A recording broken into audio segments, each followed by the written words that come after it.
उत्तर प्रदेश में जैसे जैसे चुनाव नजदीक आते जा रहे हैं, डॉक्टर अनीस बेग लगातार समाजवादी पार्टी को मजबूत करने में कोई कसर नहीं छोड़ रहे हैं।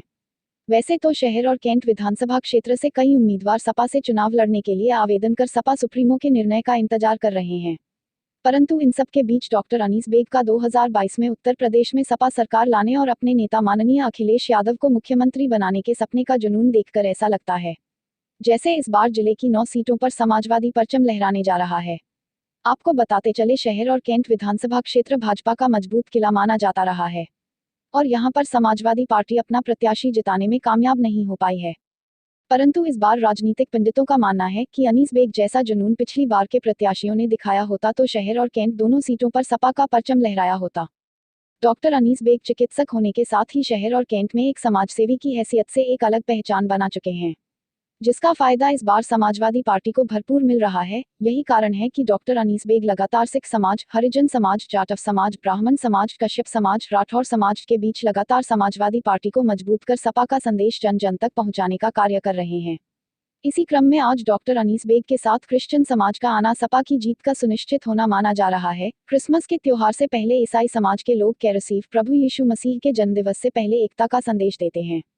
आज इसी कार्यक्रम का आयोजन Christ Methodist Church Civil Line पर मनाया जा रहा था, जहां पर लगातार सफलता के शिखर पर पहुंचने वाले डॉक्टर अनीस बेग को वहां के Rev Sunil K Massey incharge Christ Methodist Church Bareilly ने आमंत्रित कर डॉक्टर अनीस बेग को ईसाई समुदाय का समाजवादी पार्टी को पूर्ण सहयोग का आश्वासन देते हुए कहा कि वर्तमान हालात में जो लोग सत्ता पर काबिज हैं, उनके शासनकाल में अल्पसंख्यक समाज के लोग अपने आप को असुरक्षित महसूस कर रहे हैं। ईसाई समाज चाहता है कि डॉक्टर अनीस बेग जैसे लोग जनप्रतिनिधि चुनकर जाएंगे, तभी अल्पसंख्यक समाज का सम्मान सुरक्षित रह पाएगा। आज के कार्यक्रम में डॉक्टर अनीस बेग के साथ ईसाई समाज के आने से निश्चित तौर पर समाजवादी पार्टी को बल मिलेगा और इस बार डॉक्टर अनीस बेग की मेहनत रंग लाएगी। शहर और कैंट क्षेत्रों में भी समाजवादी पार्टी का परचम लहराएगा। यहाँ गौरतलब है कि डॉक्टर अनीस बेग शहर और कैंट विधानसभा क्षेत्र से आवेदन करने के बाद लगातार दोनों क्षेत्रों में सपा सुप्रीमो के संदेश घर घर झंडा लगाओ कार्यक्रम को जिस तरह सफल बनाने में लगे हुए हैं, उससे विरोधियों के हौसले तो पस्त हुए ही हैं, परंतु डॉक्टर अनीस बेग की मेहनत ने चुनाव की दौड़ में डॉक्टर अनीस बेग को सबसे आगे कर दिया है। इस संबंध में आज हमारे संवाददाता ने डॉक्टर अनीस बेग के साथ ही क्राइस्ट मेथोडिस्ट चर्च के रेव सुनील के मसीह से बात की, तब उन्होंने बताया। बरेली से नाजिश अली की रिपोर्ट। जी फादर, आज ये कार्यक्रम जो आपका चर्च में रखा गया है, किस तरीके का कार्यक्रम था ये और क्या उद्देश्य था? आज क्रिसमस ईव तो नहीं, कैरल्स ईव है आज। कैरल्स क्रिसमस के समय में कैरल्स गाए जाते हैं। ये जॉयफुल सॉन्ग्स हैं, आनंद के गीत हैं और इन दिनों में आप लोगों ने देखा होगा कि छोटे छोटे ग्रुप्स जाते हैं, बड़े ग्रुप्स भी हैं, हर जगह जाकर कैरल्स गाते हैं। तो ये एक संदेश है प्रभु यीशु मसीह के आने का। जब वो इस दुनिया में आए तो जो बाइबल में लिखा है कि फरिश्तों ने गीत को गाया, तो ये एक शांति का संदेश है जो गीतों के द्वारा दिया जाता है और एक तरह से ये एक दूसरे को मिलाते हैं, कनेक्ट करते हैं और पूरा माहौल, वातावरण, नेचर में धार्मिकता को महसूस करते हैं।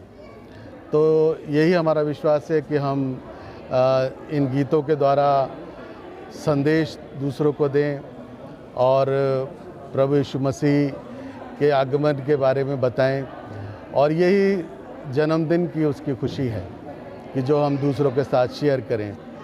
और ये सबसे बड़ी बात है कि शेयरिंग है और एक दूसरे की मदद करना है, हेल्पिंग है।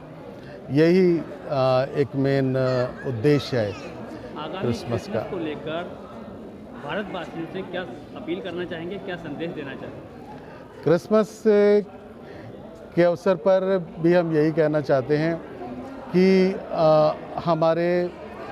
हमारा जो भारत देश है उसमें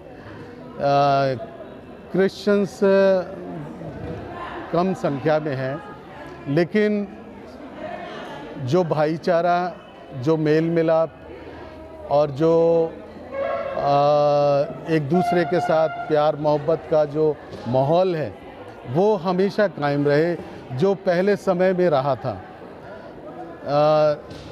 हम लोग धर्म से, जाति से ऊंचे उठकर मानवता के साथ अपना मेल मिलाप बढ़ाएं, ये एक मेन उद्देश्य होगा। जिस तरीके से अभी 2022 का विधानसभा चुनाव हमारे उत्तर प्रदेश में आयोजित हो रहा है, चुनाव को लेकर आप क्या नज़रिया रखते हैं? थोड़ा सा चुनाव के लेके ये तो एक बड़ा वैसा सवाल है, लेकिन मैं ये कहना चाहता हूँ कि देश की सेवा के लिए अच्छे लोगों को आगे आना चाहिए, जो देश की सेवा करें। और क्योंकि हमारे देश में सारे धर्म जाति के लोग हैं और ये इतना बड़ा देश है और इतनी बड़ी संख्या में लोग हैं, तो इसलिए जो भी इस बड़ी सेवा के लिए आए अपने आप को आगे लाएं, तो वो सबको साथ लेकर के चलें। कोई ऊंच नीच, कोई भेदभाव, कोई जात पात, ये सब ना हो। डॉक्टर अनीस बेग आज यहाँ पे आए हुए हैं, इनके बारे में कुछ कहना चाहेंगे? अनीस बेग साहब हमारे बीच में हैं, हमें बड़ी खुशी है और हमारी ये दुआ है कि प्रभु इनको इस बड़ी सेवा के लिए इस्तेमाल करे, कि वो अभी तक जो सेवा कर रहे हैं इससे बढ़कर और समाज की सेवा करें। Thank you. सब आज आपका यहाँ आना हुआ है, इसके बारे में कुछ कहना चाहेंगे? देखिए, मैं यहाँ से 124 कैंट और 124 शहर और 125 से कैंट से समाजवादी पार्टी का प्रत्याशी हूँ, संभावित प्रत्याशी हूँ। अगर मुझे टिकट मिला तो मैं यहाँ से लड़ूंगा, लोगों की सेवा करूँगा। मैं यहाँ पर आया हूँ और मैं संदेश देना चाहता हूँ यहाँ आने का कि ये हिंदुस्तान एक गुलदस्ता है। यहाँ पर जैसे पिछले कुछ सालों से फादर ने भी कहा कि हमारे बीच में ये गुलदस्ता एक ऐसा गुलदस्ता था जहाँ हिंदू भाई भी हैं, यहाँ पर रहते हैं, जहाँ मुस्लिम भाई हो तो मुस्लिम भाई भी रहते हैं, हमारे क्रिश्चियन भाई भी रहते हैं और सिख भाई भी रहते हैं। लेकिन ये सद्भाव और ये आपस में प्रेम ये कहीं चला गया है। इस हिंदुस्तान की जो खूबसूरती है वो कहीं चली गई है।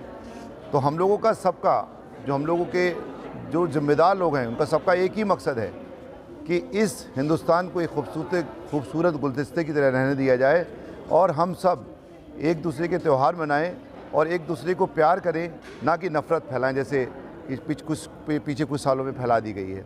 यही मेरा संदेश है और यही मैं चाहता हूँ कि यहाँ पर हिंदू, मुस्लिम, सिख, ईसाई भाई सब आपस में प्यार मोहब्बत से रहें, एक मिलजुल कर रहें, एक दूसरे का त्यौहार मनाएं और खुशी आपस में बांटें।